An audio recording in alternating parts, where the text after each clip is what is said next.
when you're constantly reliving situations that have happened in the past, and ask yourself, what could I have done differently? So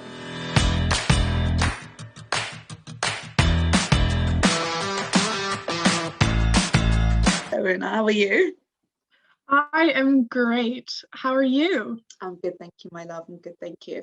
So my first question is, I'd like you to introduce yourself to my audience, and can I just tell us why you became a life and nutrition coach? So, hello everyone. My name is Oonagh and I'm from Ireland, and I help high achievers by teaching them sustainable solutions for stress and anxiety so that they can achieve their amazing dreams without compromising their physical and emotional health. So really just helping people get to where they want to go in life, potentially connect to their purpose, whatever that might be for them, that personal purpose, and making sure that they're actually living a life with intention. So, really living that life that they want to live, and not just live, and not just free fall through life. And I bring in nutrition, and a lot of people ask me kind of why do I do nutrition as well as the coaching, is because I found that, within my niche, which is stress and anxiety, a lot of people who struggle with chronic stress and anxiety have digestive issues that are associated with that. And often those issues or struggles can actually perpetuate or, essentially make the problem worse. So that's why I combine those techniques together.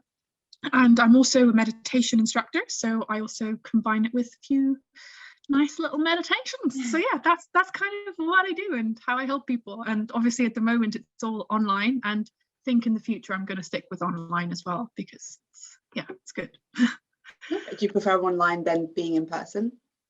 I think it depends, but for coaching, I find, especially because of my niche with anxiety, it can often just feel more safe and comfortable to be in an environment where you're comfortable to talk about these things. And like it's much easier to just, if you're sitting in your bed, to talk in a kind of cozy way, and then I can sit in my garden.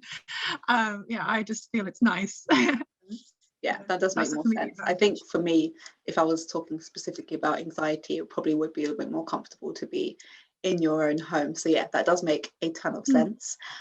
So I guess my next question is kind of, what is anxiety and how can someone tell if they have it? Because I know there's a difference between feeling anxious in the time and then having kind of like an anxiety, like being that's what I'm looking for, diagnosed with anxiety. So there's a big difference between being anxious in a moment and then actually having anxiety. So can you walk us through Fantastic question. It's actually, the answer is not so straightforward, because there are lots of different types of anxiety disorder that you can have diagnosed by a GP. Obviously I don't diagnose people, but you would go to a doctor and get a diagnosis, and you might have something called generalized anxiety disorder, which basically just means it's a kind of a posh way of saying you're just anxious all the time around random things.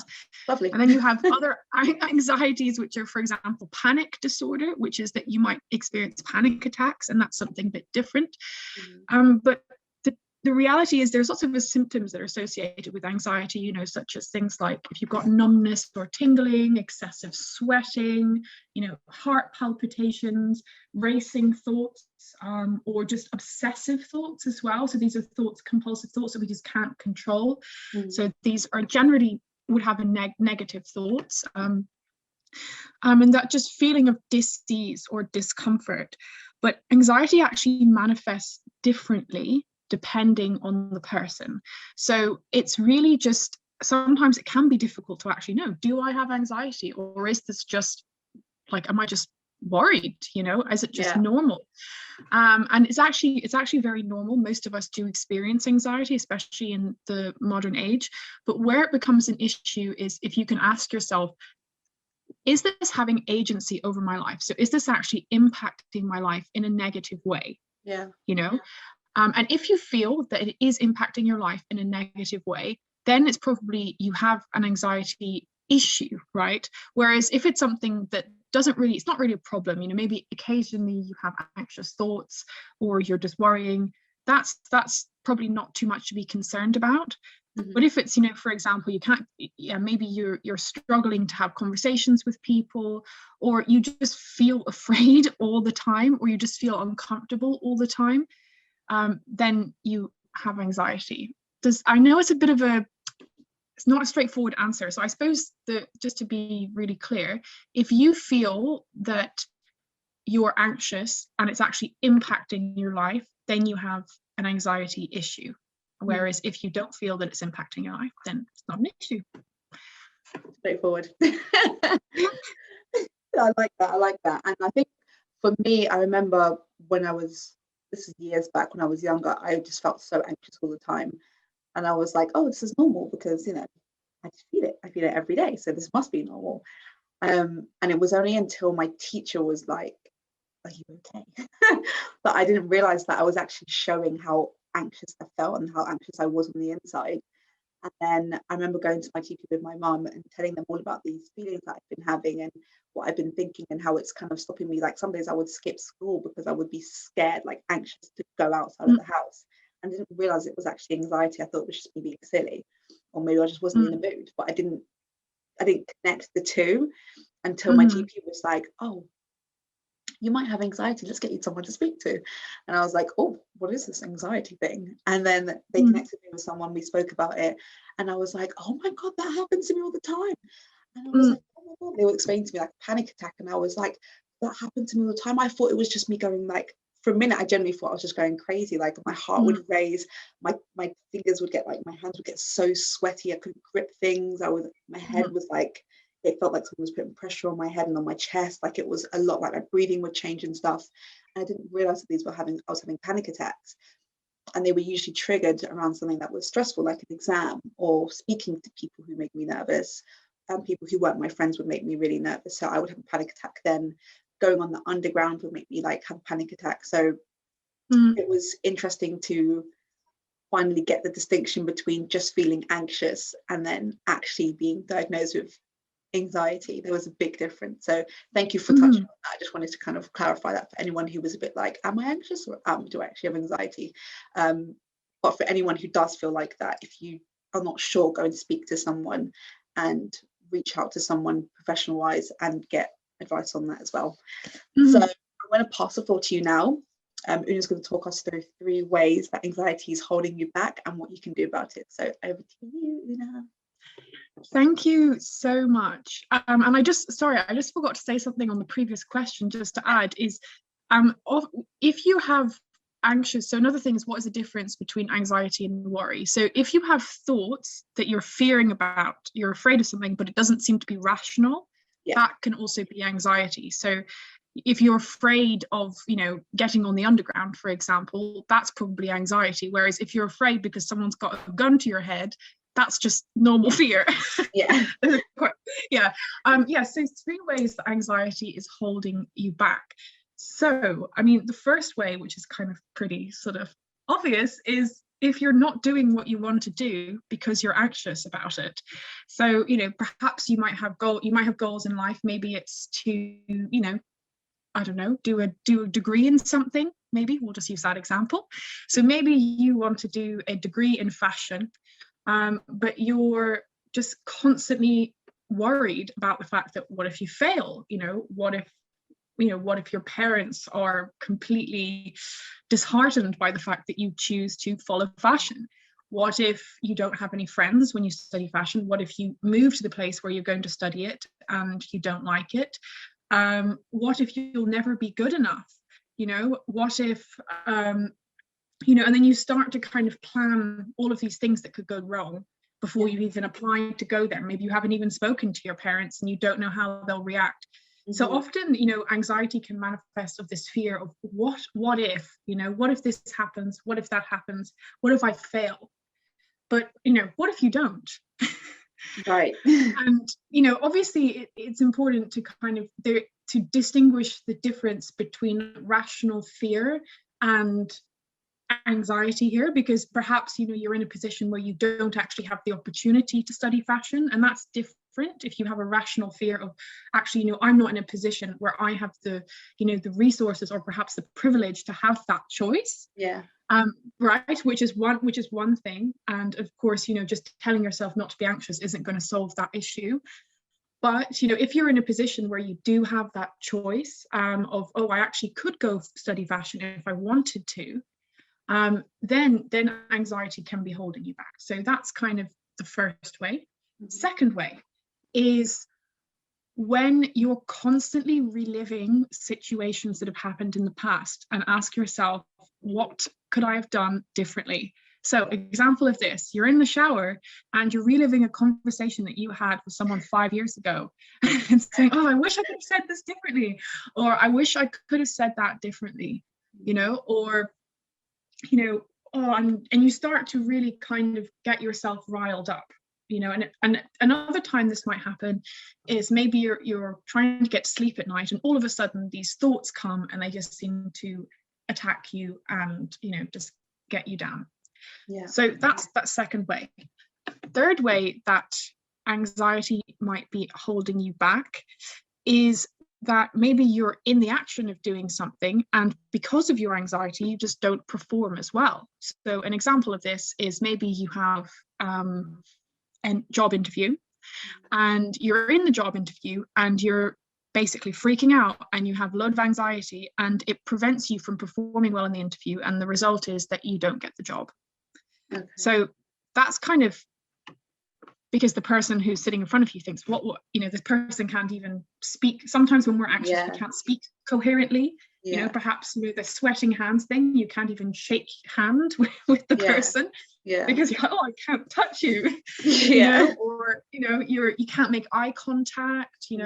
Maybe you can't sit still. You're constantly fidgeting, so they think, is this person on drugs, or what's happening? So those are kind of three ways. And of course, there are lots of ways that anxiety could be holding you back. But what do these three have in common is that you're not in the present moment. Well, that's what these three have in common. When we're not in the present moment, we're not fully present, we're not fully aware, and we're not fully capable of actually achieving what we want to achieve. Yeah. So what can we do about it? So I'm not saying this to kind of disconcert you or anything at all. Actually, there's a lot that we can do about anxiety. So, I mean, I personally experience anxiety constantly. I have anxious thoughts every day, but the difference is that I've kind of learned different techniques that help me to effectively manage my stress and anxiety so that it doesn't consume me, so that it doesn't prevent me from taking those leaps in life, or so that it actually doesn't hold me back, thinking about a conversation I had 5 years ago, to actually use it in a way that's helpful and maybe step away from it sometimes. So a couple of tips on just practically how you can manage your anxiety. And again, these may work for you. And like I was saying earlier, everyone is different, so they also might not work for you. And if that's the case, there's nothing wrong with you. It's just that we all require different methods. And if you are feeling that you're really stuck and you can't find support, there are some great resources out there. You can speak to your GP, you can message me on Instagram if you like, and I'm happy to direct you on according to how you're going through things. But just a couple of general tips. So first of all, when you're in the present moment, so say you're in the shower, you're under the water, and that person who maybe was a bit of a mean person to you 5 years ago and told you, oh, you're so ugly, or you're so stupid, or maybe they just made a comment that you didn't like. And it might have been even as a compliment, like, oh, you're so pretty, or whatever, and it just made you sat with you the wrong way, and you just wish you'd said something to them when you were uncomfortable in a situation. So rather than beating yourself up and going, oh, I'm such a weak person, I never stood up for myself, you can just say, okay, what am I doing right now? You're in the shower, right? You're not there. You're not in 5 years ago having that conversation. You're in the shower. Right. Okay, I'm going to have a shower. I'm just going to have a shower. I'm going to wash my hair. And I'm going to take a step away, because sometimes we can get really consumed by things. We can, you know, and this also works for the future scenario. You're jumping into the future of, you know, I want to start my own business, but what if I fail, you know? But actually, you know, you're jumping 5 years down the road. What if I take out a loan and then I end up in debt, and then I buy car, but then I can't pay back the car or the loan, but you neither have the loan or the car yet. You're kind of in that future thing. But what's happening right now? I'm in bed and I'm trying to get to sleep. That's what's happening right now.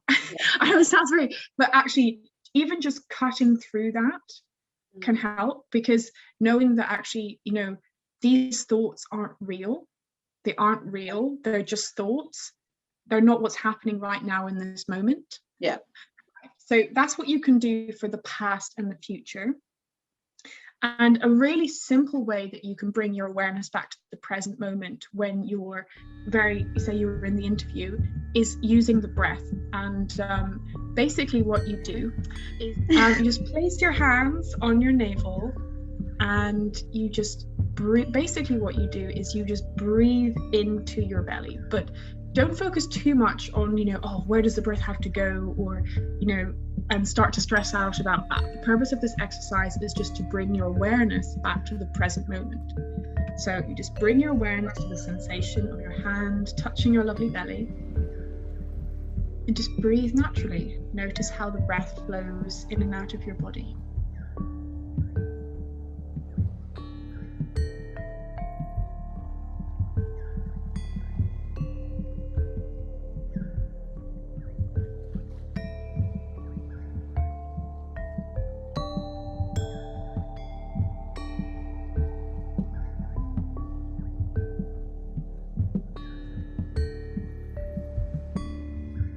And you might notice that you have some anxious thoughts or feel some pressure.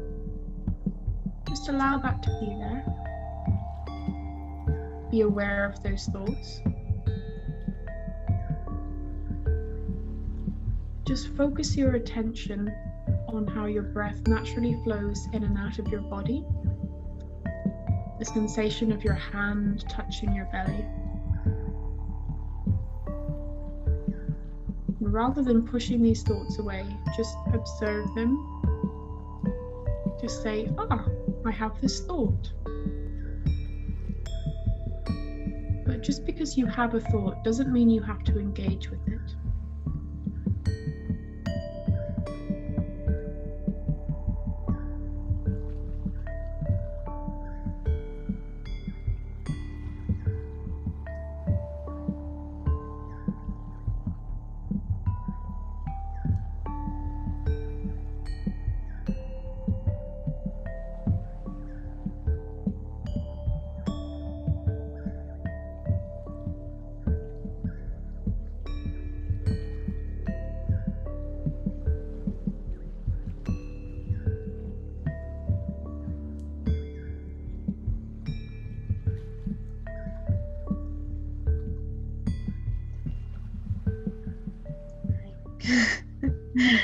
So weird how like calm I felt. It was like, wow.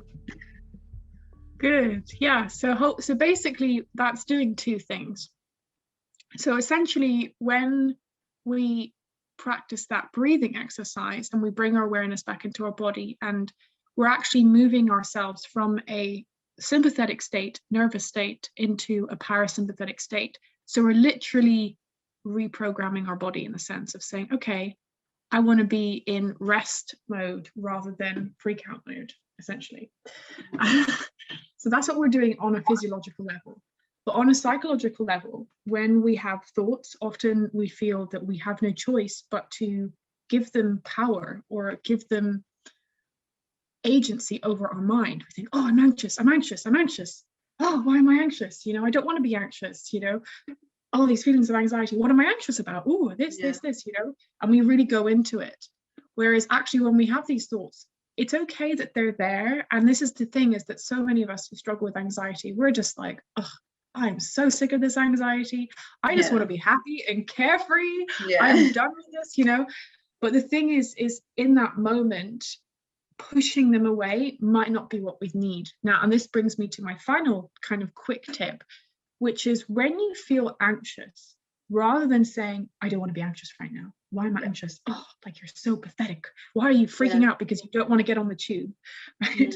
Or whatever. If you can put your hands here and ask yourself, what do I need right now?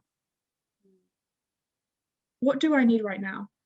And I highly doubt in that moment what you need is to be shouted at, right? I mean, usually that's not what we need, right? Definitely not that. But so maybe the answer doesn't come right away. Maybe you're like, I don't know what I need right now. I'm just afraid, It's okay, okay, you're afraid, just be present with yourself, be there for yourself. If you imagine a friend who's, come over to your house to cry because something's happened, they probably don't want to be given advice. They probably don't want to be told how they can fix their whole life. They're probably just there because they want to be listened to. And often we just need to be listened to.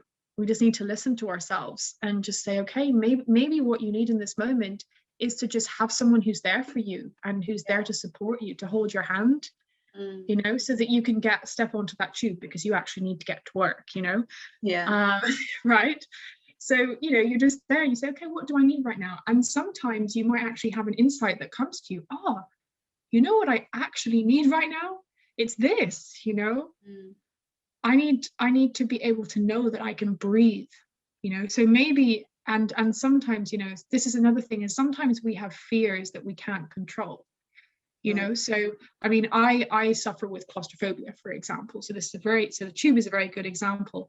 So, when I go to London, and I would never get on the tube in rush hour, especially in the middle of July, because although, it's great to face your fears, and I'm all for that, also, it's not necessary to torture yourself, So I know that getting on the tube in rush hour, I'm never going to be comfortable and carefree. I'm not going to be like, this is great, I'm loving this experience, it's 40 degrees in the middle of July. Like, no, But at the same time, perhaps there's no option, so maybe something really bad has happened and one of my relatives is in the hospital and I have no choice but to get on the tube in rush hour. And in that moment, you need to face your fear, but perhaps you don't need to do that on a daily basis and you have other options, and it's just around saying to yourself, okay, what options do I have? Is there something different I can do? So is there something that I can do in order to honor my needs in this moment while also practically moving forward with my life? So that's what do I need. So that's kind of a few simple tips. I hope these are helpful. I know it's quite general, but because this is a video for everyone, I want to kind of find things that help everyone. But of course, everyone does relate to anxiety differently. So I would recommend, if these things don't help, to get in touch, and I'm more than happy to give a more personalized advice, if that makes sense. Yes, I absolutely loved all of them. I think my favorite will probably be the last one, which is giving yourself space to acknowledge of what you need in the present moment in time. And I love that you touched on also, the important role that sometimes your friends will play into it. Like, if you've got a friend coming over, they don't want to hear advice. I'm like big on giving advice to everyone and anyone. I'm like, oh, I can fix this and this. I'm such a fixer. But then I've had to learn in the past, I'd say a couple of years, especially this year, I've had to learn to pull it back and to sometimes just be present for someone else without giving advice. Sometimes I don't want advice, especially my best friend. I'm very big at like, oh, maybe you need to try this and oh, I'll send you this video, I'll send you this. And sometimes she just wants to talk. She just wants to be heard. Sometimes I just want to like send her a ton of articles and blogs and YouTube videos and all these other things. I'm like, oh, watch this, you'll love this, and oh, have this will fix everything. And in the past, like I'd say like a year or so, couple years, but specifically this year, I've had to kind of hone that in, and I've had to be like, okay, sometimes she doesn't want to just have me spit at her and talk at her, and she just wants to be heard.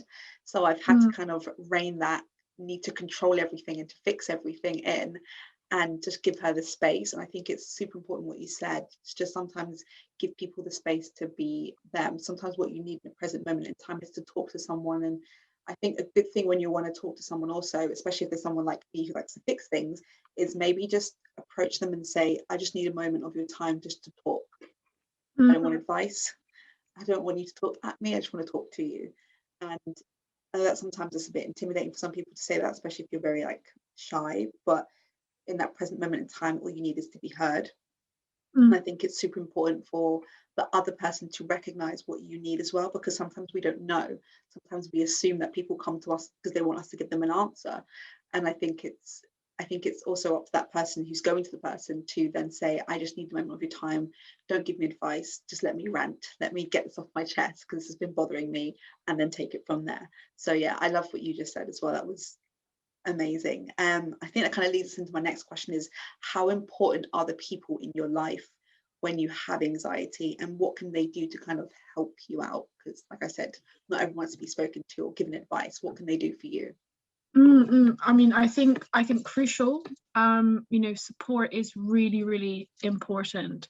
And I think honoring that as well, so I mean, not everyone has the luxury of having, for example, supportive parents, or a supportive partner or supportive friends.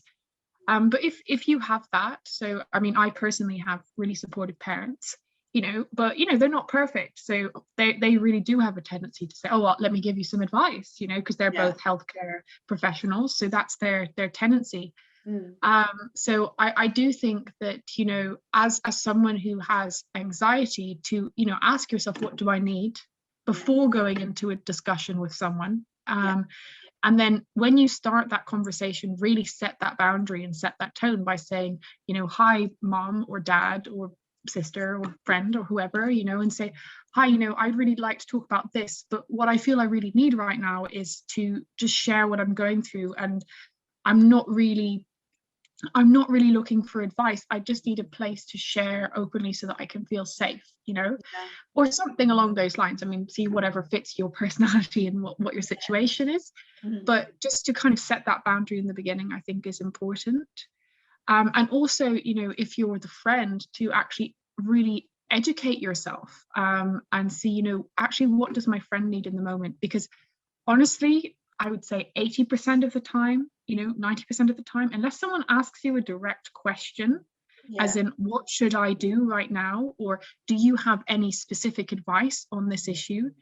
They're probably not looking for advice from you. They're probably just looking for you to listen to them. And this is something, I am also, really, really struggled with, as a wellness expert. I always want to give people advice all the time, and especially my clients. I'm always like, oh, if only they could do this or that or that.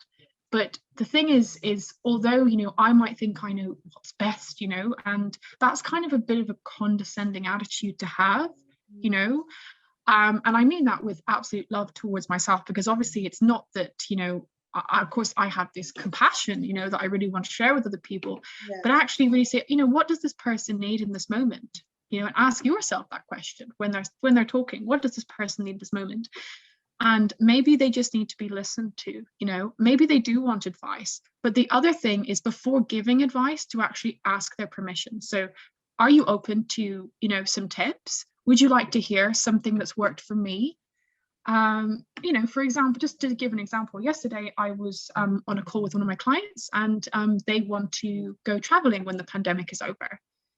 So I've done a lot of traveling before pandemic. I was pretty much full-time traveling for about 7 years. So I have a lot of practical advice around, how to travel around. So, but first I asked him questions, and then at some point, I said, oh, would you like to hear a practical tip, right, around, how to deal with a specific thing? And then he was like, oh yes, please, I'd really like to hear your tip. And then I gave the tip, rather than just saying, oh, do I actually have this great tip for you, when they didn't ask for it. So that's kind of what you can do.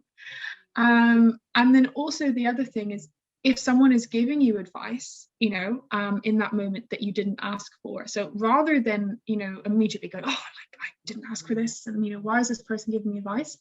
Then just say thank you, and then say, actually, what I would like to do now is just share what I'm going through. And is that all right with you? I kind of am just looking for a space, a springboard to, play off my ideas or something like that, and really just make it clear again.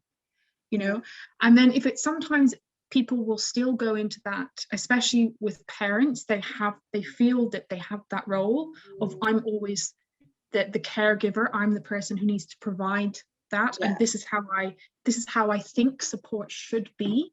You know, to really just say, well, you know, I completely understand where you're coming from with giving me this advice. The cat is playing. I completely understand where you're coming from with giving me advice, but what would really help me right now is if I could just share what I'm going through, and if you could just be present for what I'm saying. I'm not really in a position where I'm ready to hear advice right now. I hope that's okay with you. Is that all right? And then get that person's agreement before continuing. And if they still don't agree, if they still say, no, actually, I want to just give you advice right now, then that's probably a sign to get off the call or get off the interaction and wait, and then see at a later point to say, are you willing, are you open to discussing how we can communicate better with each other? You know, because if someone is always just talking at you and not to you, that's not really a relationship. That's a one-way relationship. And unfortunately, this even if people have the best intentions, they might not be a good fit to be a friend for you. And that can be the case. You know, sometimes people, maybe they're just not the best people to have in your life at the moment, where you're at. And in that case, it might be a harder conversation of, you know, I actually feel that we're not really on the same page at the moment. And I feel what I need right now is XYZ, list what you need. And I feel that perhaps you're not really, you know, connecting with what I need right now, or, you know, just to be honest with them and say, look, it's not that I don't care about you, it's just that I feel that you're not, you know, you're not able to meet XYZ, and perhaps you're not in a position to provide care. So that's the other thing, is sometimes maybe our friends are always looking for care and support.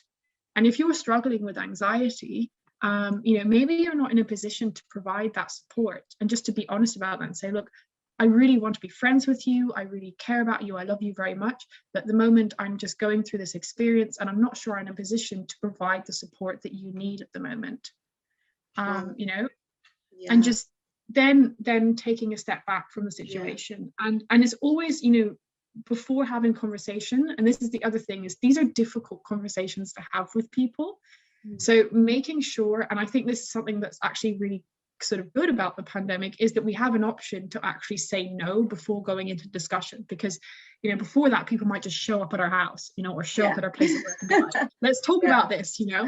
Whereas now people might call you, and if someone's calling you on the phone and you're in the middle of having a panic attack, that's probably not the best time to answer the phone. You know, then you might say, oh, sorry, I'm not available right now, but I'll talk to you later. And if someone, you know, and just see, when do you have space for this person? You know, and just think for yourself, what are the boundaries that I would like to set, and make that clear. So yeah, that's kind of around communication. I love that you also touched on boundaries. I think that's super important, that people know their own boundaries, knowing when you are in the right mental space to speak to someone, whether that's taking on their load or offloading on your own, whether that's you know, just reaching out to someone or someone else reaching out to you, whether you want to speak to them or not. And also what you just said was super important, knowing whether that person is right for you at that present time in your life.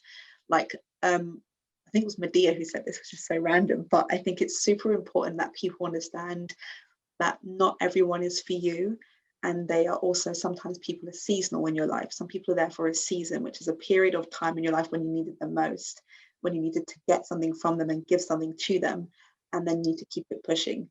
And not everyone, I know that a lot of people have, sometimes people have attachment issues, especially if you're quite anxious. It's nice to have a familiar pattern of people, of doing things, of events, stuff like that, like throwing things in there, kind of scare people. But sometimes change is good, and change may happen in the terms of getting rid of one person and bringing someone else in who can actually help you mentally grow. So yeah, what you said was gold, super important, and I agree completely. I think we touched on this a bit earlier, but I just kind of want to clarify, when do you think is the right time for someone to reach out to help, or like get professional help and kind of acknowledge that they do have anxiety? When do you think is the right time for someone to do that? I mean, I would say if you have that question, then it's the right time. if that question springs into your mind. And I would say also, you know, even if you don't have anxiety, or even if you don't think you have anxiety, and, you know, there's always, getting support is only going to help. It's not going to harm you, you know, so it's only going to provide support. And the thing is though, maybe to break down that question a bit more, is how do I know, you know, who's the right person to talk to? And what do I need? You know, do I need to go to a psychologist, a psychiatrist, a counselor, a dietitian, a life coach, you know, some other kind of coach? Who do I need to talk to? And, you know, that's also another question to answer is, you know, I think that coaching and counseling and psychotherapy go hand in hand, and that it's good to do both if you can, and if you have the resources to do so. Because counseling, psychotherapy really helps to heal the past. It helps to honor what's happened, you know, and it provides a safe place to, you know, really sew up those wounds of potential things that have affected us or impacted us in the past, traumas, things like that. Coaching, what coaching does versus to psychotherapy and counseling is really, okay, how do you feel right now? And what do you want to do? What do you want to do about it? Now that you know what's going on, what's happened to you, what your struggles were, you know, how are you now? And what do you want to do about it? And how are we going to get there, you know, practically? So that's coaching. So it's more future and present. It's more focused in the present moment and in the future. So I feel that they're inherent within the journey. And then the other thing is the right counselor or the right therapist, because even if you look at psychotherapy, there are lots of different types of therapy. You know, you've got art therapy, you've got biodynamic therapy, you've got psychiatry, you've got you know, neuro-linguistic programming. You've probably seen all these things out there, right? Of, oh, what should I do? So so this requires a bit of research, and to really see, okay, what do I connect the most with? What am I comfortable with? You know, am I more comfortable with a male or female, or perhaps someone who's non-binary? What would make me feel the most at ease? And also to just try things out. So a lot of coaches and therapists offer free discovery sessions, you know, so I would go through that, you know, avail of that resource if that's offered to you, and actually go onto one of those discovery calls and ask yourself, you know, does this person make me feel comfortable? You know, do I feel that I'm actually connecting with this person? How are they making me feel? How am I relating to this person? Because it's important that you feel safe, and you know, it's important that you feel that you can connect on a human level, because at the end of the day, we are humans, and we will be comfortable, you know, even if someone has 3 PhDs, you know, if you're not comfortable with them, it doesn't matter how many PhDs they have. Or, you know, it doesn't matter. I mean, I have a lot of education, you know, but I'm not the right coach for everybody. And I think that's really, at the end of the day, that's the client's decision. You know, it doesn't matter if I think, oh, I'd be great for this client. It doesn't matter. It matters what the client feels, and whether or not they feel comfortable, and whether or not they feel that that professional can get them to where they want to go. And so that requires a bit of research. I'm not going to kind of say not, but yeah, it's definitely worth it, you know. And I think that kind of answers the question. That does answer the question. It does. And I love that so much. And I think you went really in depth just then, so guys, take notes. She just gave you so much knowledge. But I'm going to ask you my final 2 questions, which is, where can my audience find you? Right, so you can, I'm sure you'll kind of, I'm assuming you'll put this underneath, just because my name's Gaelic, so it's spelled kind of funny, so you probably, it's like Oonagh. But basically, I'm on Instagram at Oonagh English, I'm on LinkedIn at Oonagh English, I'm on Facebook at Oonagh English as well, and I also have a website where I have a whole bunch of articles on how to, you know, improve stress and anxiety if you're a high achiever, which is oonagheenglish.com. So that's how you connect with me. I also offer a lot of free resources, and I also am a co-founder of the Bien-Être Circle, which is an online wellness community, and you can find me on there as well and connect with me there and what I'm doing there. So yeah, that's how you kind of connect with me. Amazing. And the last and final question is, what advice would you give to someone on their journey to rediscovering their self-worth? Right, so I think my advice would be, ask yourself what you need, be kind to yourself.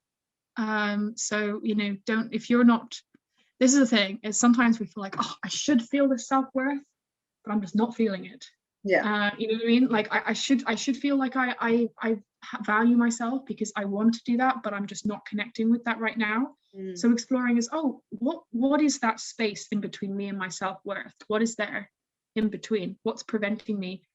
And what do I need in order to get to that self-worth? And really look at it like that practically, you know, break it down. You know, and just say it's okay if you don't love yourself all the time. Yeah. You know, it's okay if you think that you're a piece of crap sometimes, you know. But what's not okay is to constantly validate those feelings. You know, if you have a thought of, oh, I'm so stupid, don't just go, oh yeah, you're so stupid. Oh, you're so stupid for having that stupid thought about the fact that you're stupid. Oh, I should be loving myself, you know. It's like, oh, I have this thought about, I feel that I'm stupid. Okay, what do I need right now? Okay. You know, what can I do to support myself right now?